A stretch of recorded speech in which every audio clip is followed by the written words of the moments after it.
Hi, everybody. It's Mark Rushton of MarkRushton.com. It is Wednesday evening, January 5th, 2022. And this is hilarious. This is my sixth rejection for claiming an Amazon Music for Artists profile for my artist Meditative Drift, one of many artist names that I publish under.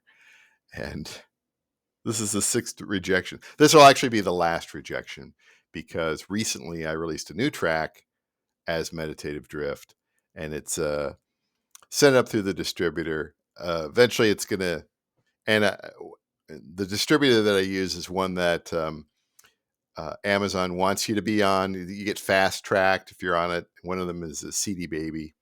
So I released a single for Meditative Drift via CD Baby. I can't remember the release date on that. I think they're probably the 17th or so. It's a pretty quick release. And the whole point of that was to get fast tracked so that it maybe on the seventh attempt, I get automatically accepted in because Meditative Drift has released something through CD Baby. Although this is funny because everything else Meditative Drift has released, from what I understand, has been released on Sounddrop. And Sounddrop is kind of a sister company to CD Baby. And so it's kind of funny that one of them is Fast Track, CD Baby, but Sounddrop isn't.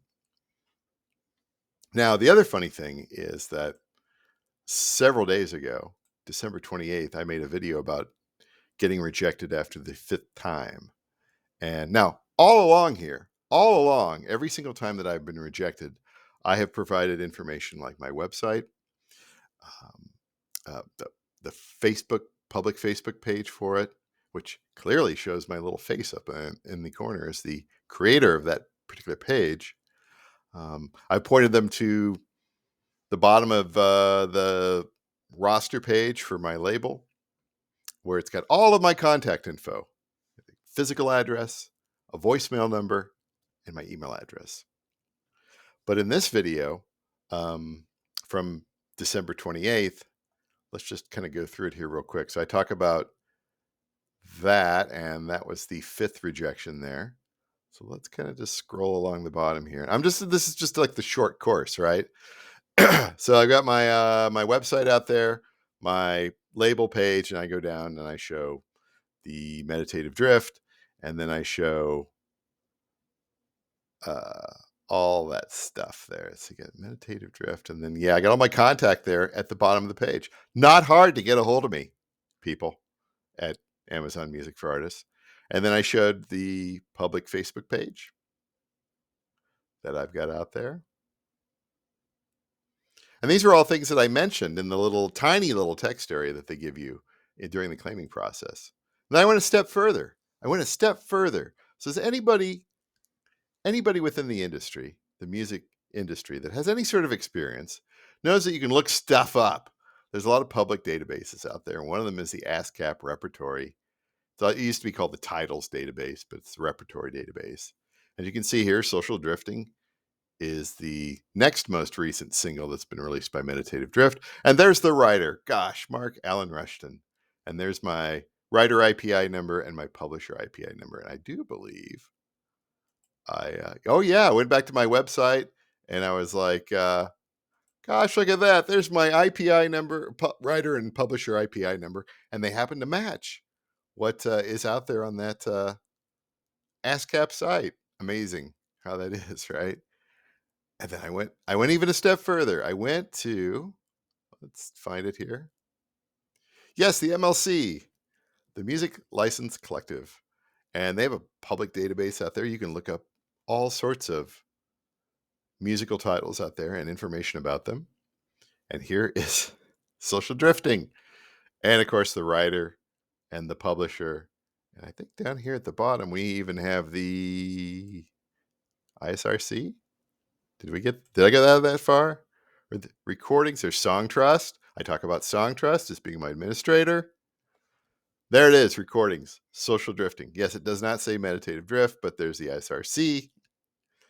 And I think I went even further from here. Oh, yeah, and then I talked about the director of Amazon Music for Artists, Sean McMullen. I said, hey, man, get a hold of me. No hard feelings. And that offer still stands. What what is going on with your claiming process, particularly with your rejection process. Because 6 times being rejected when I have given more than enough information to verify that I am that particular artist, that I do write the songs for that band, that I but I went even further. I went even further. I went out and showed, what did I show here? Oh yeah. Uh Spotify for artists. My roster out on Spotify for artists. I showed that. And I showed some information from Pandora Amp. You see, obviously I have control of Meditative Drift on Pandora Amp. And then I went, I went even further. So Sounddrop, like I said, Sounddrop, I've released everything up until just recently. I've released everything by Meditative Drift through Sounddrop. And oh, look at this. Here I am logged in. There's Mark Rushton down there. And there's a bunch of my releases over the last couple of years. I know, it's really amazing, huh? Let's get off of this. So what I did with the last time, I don't know. I don't think I included. Maybe I included the video. I think maybe I. You know what I think I did? I think I might have included the link to the video saying, "Oh, by the way, if you need all information about me, here's a link to the YouTube video that I made about getting rejected." So anyway, rejected the 6th time, but I don't think it's going to happen a 7th time because that track has been released via CD Baby. I'm going to give it a few more days here to sort of work through the system. If I see that it's showing up as a pre-release on Spotify for artists, then most likely it's probably also on sitting out in Amazon's queue. And so I will give it a 7th time there. If I get rejected on the 7th time, then I'll make another video. I'll just make another video because it's just why are you wasting my time, Amazon Music for artists? Like I'm not trying to claim somebody super fancy or whatever. I'm trying to claim my own stuff, and I've got lots of proof here.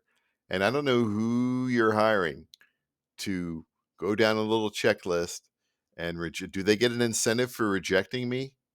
Is that why this is going on? Do they have like a little list? Do they not understand anything about the industry, particularly songwriters and publishers and distribution services and ISRC codes? Do they not understand? Is that who you're hiring? Bunch of temps that they're just working from a list. That's what it seems like. Do they know English? I don't know. They could be halfway around the world using some translate app and it's just like reject. I don't believe him. There's nothing wrong with local. There's nothing wrong with local. And there's also nothing wrong with hiring people within your industry. There's nothing wrong with that. Anyway, rant off. That's it for this evening. Thanks for watching. Be careful out there.